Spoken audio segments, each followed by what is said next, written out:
We'll have those stories in a moment, but first tonight at 11, we begin with some breaking news right off the top. Buffalo police say a 17-year-old is in custody tonight in connection with the stabbing at McKinley High School. Police say the teenager stabbed a 14-year-old student. He is still recovering tonight at Oishei Children's Hospital. But sources also tell us the search is still on for a second suspect who's wanted for shooting a security officer. And also breaking tonight, the Buffalo Teachers Federation is now calling on the state and the federal government to step in. Good evening and thanks for joining us. I'm Mary Alice Demler. And I'm Scott Levin. They want agencies and departments across the board to investigate what happened at the high school. 2 News Side's Leanne Stuck spoke with BTF's president and a Buffalo Public School Board member tonight. She joins us with this breaking development. Leanne. Scott and Mary Alice, the Buffalo Teachers Federation Executive Committee passed a resolution this evening demanding an investigation into Buffalo Public Schools and concerns about violence. I spoke with BTF President Phil Remore tonight. He said teachers have reported problems at schools, including McKinley High School, for years, and their concerns have fallen on deaf ears. The resolution notes violent incidents dating back to 2019. Remore and school board member Larry Scott say now is the time to do something to stop the violence.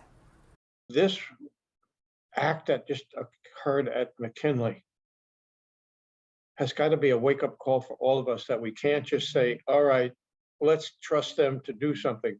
We have to get people involved on a federal level and on a state level to come in here and take a look at the complaints that we've made, the complaints that parents have made, so that we can be assured that there is an investigation so that we can all know what has happened.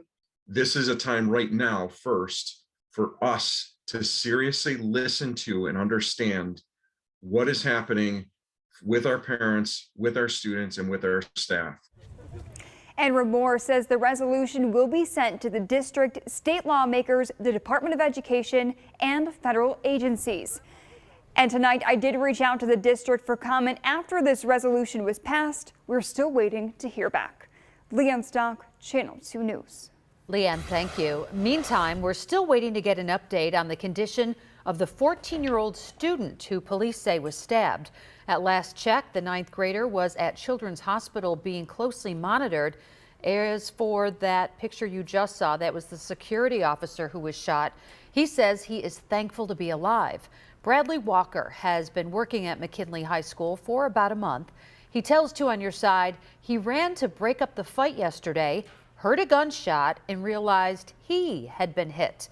Walker is recovering at home now. He says he's appreciative of all this support. And as the BTF noted, there has been a history of incidents at McKinley High School, including fights, even threats. Organizations like the National Federation for Just Communities have been at the forefront to try to get to the root of the problems. The group works to bridge divides when there are differences. The NFJC says that it was approached a couple of months ago to do some in-depth work, starting with faculty at McKinley and then the students. President Renee Pettis-Jones says that the school noted a climate that needed to be addressed. The group has worked with the McKinley in the past.